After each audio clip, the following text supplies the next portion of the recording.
శుక్లాంబరధరం విష్ణుం శశివర్ణం చతుర్భుజం ప్రసన్నవదనం ధ్యాయేత్ సర్వవిఘ్నోపశాంతయే. జలాశయ నిర్మాణ మహత్యం. బ్రాహ్మణులు పలికిరి, ఓ మునిశ్రేష్ఠ, మాయందు అనుగ్రహం కలిగితే లోకంలో కీర్తి, ధర్మం, ఇతర శ్రేష్ఠ ఫలం నెట్లు కలుగునో చెప్పవలెను. వ్యాసుడు పలికెను, ఎవరు గోవులకు 4 రోజులు లేక వారం రోజులు నీరు ఆహారం పెట్టి తృప్తిపరచునో అతడు పునీతుడై సమస్త దేవతలచే పూజితుడగును. పుష్కరిణి జలమును ముఖ్యంగా యజ్ఞకర్మలచే పావనమైన జలాన్ని దానం చేయటం వల్ల పొందు ఫలం చెప్పెదను వినుము. దానం చేయువాడు స్వర్గం పొందును. జలదానం చేయువాడు భూమిపై సమస్తము దానం చేసిన ఫలమును పొందును. అతడు నిర్మించిన పుష్కరిణిలో ఎన్ని నీటి చుక్కలు ఉన్నవో అన్ని సంవత్సరాల కాలం స్వర్గాన్ని అనుభవించును. మానవుడు నీటి వల్లను ఆహారం వల్లను సుఖాన్ని పొందును. ఇవి లేకపోతే మానవుడు జీవించలేడు. పితృతర్పణలు, శౌచము, రూపము, దుర్గంధము నిర్మూలించుట ఇవన్నీ నీరు వల్లనే సాధ్యం. బట్టలు ఉతుకుట, పాత్రలు తోముట ఇవన్నీ నీటి వల్లనే సాధ్యం. నీరు పవిత్రమైనది. అందువల్ల ప్రయత్నపూర్వకంగా బావి, కొలను మొదలైనవి నిర్మించాలి. నీరు లేని చోట ఇటువంటి వాటిని నిర్మించువాడు కల్పకాలం స్వర్గాన్ని పొందును. స్వర్గం నుండి చ్యుతుడైన పిదప వేదశాస్త్ర పారంగతుడైన బ్రాహ్మణునిగా పుట్టి ధర్మిష్ఠుడు, లోకబంధువు అయ్యి తపస్సు చేసి తిరిగి స్వర్గం పొందును. ఈ విధంగా అతడు 8 జన్మలెత్తి అనంతరం అక్షయ స్వర్గమును పొందును. క్షత్రియుడైతే చక్రవర్తి అయి జన్మించి 8 జన్మల పిదప అక్షయ స్వర్గం పొందును. వైశ్యుడైతే అక్షయమైన ధనమును జన్మజన్మల్లో పొంది 8 జన్మల పిదప అక్షయ సుఖం పొందును. శూద్రాదులు స్వర్గమును పదే పదే పొందుతారు. 4 హస్తముల ప్రమాణమున్న కూపమును తవ్వితే దానివల్ల పరోపకారమైతే కల్పకాలం స్వర్గాన్ని పొందును. దానికి 2 ప్రమాణం ఉంటే పుణ్యం కూడా 2 4 ప్రమాణం ఉంటే 100 రెట్ల పుణ్యం పొందును. 20 హస్తముల ప్రమాణం ఉంటే కూపమును తవ్వినచో వైకుంఠంలో అనంత భోగాలను అనుభవించును.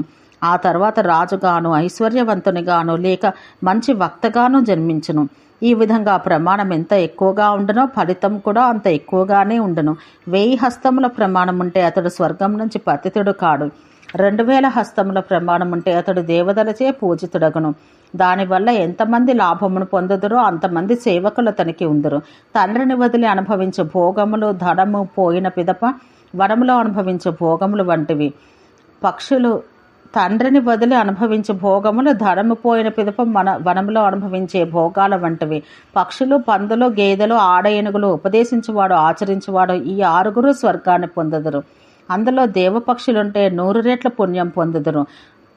పందికి 1000 సంవత్సరాలు, గేదెకు 10,000 సంవత్సరాలు, దేవరూపమైన ఏనుగుకు 1,00,000 సంవత్సరాలు, ఉపదేశించు వానికి 1,000,000 సంవత్సరాలు, కర్తకు అక్షయంగా స్వర్గం లభిస్తుంది.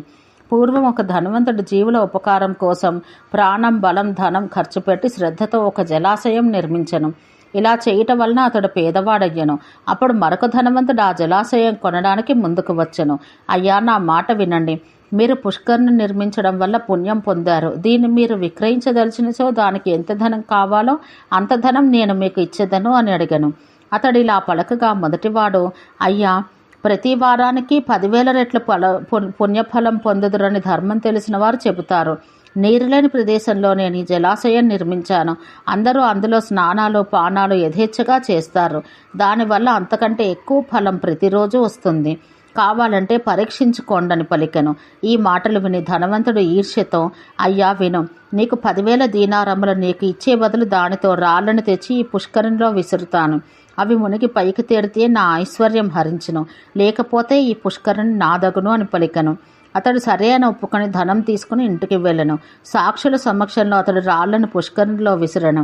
దేవతలు, దానవులు, మానవులు దీన్ని చూస్తున్నారు. ధర్మసాక్షులు 10,000 దీనారములను పుష్కరిణిలో ఒక్క దినం నీటి వల్ల లభించిన పుణ్యంను తూచి చూడగా ధర్మమే ఎక్కువగా తూగింది. ధనికుడు తన కార్యం నెరవేరకపోవడంతో మిక్కిలి దుఃఖితుడయ్యను. మర్నాడు రాళ్లన్నీ ద్వీపాల వలె పైకి తేలెను. అది చూసి జనులందరూ గొప్ప కోలాహలం చేసిరి. జనుల కోలాహలం చూసి విని వారిద్దరూ అచ్చటికి వచ్చిరి. రాళ్ళు తేలుట చూసి ధనికుడు 10,000 దీనారములు ఇచ్చెను.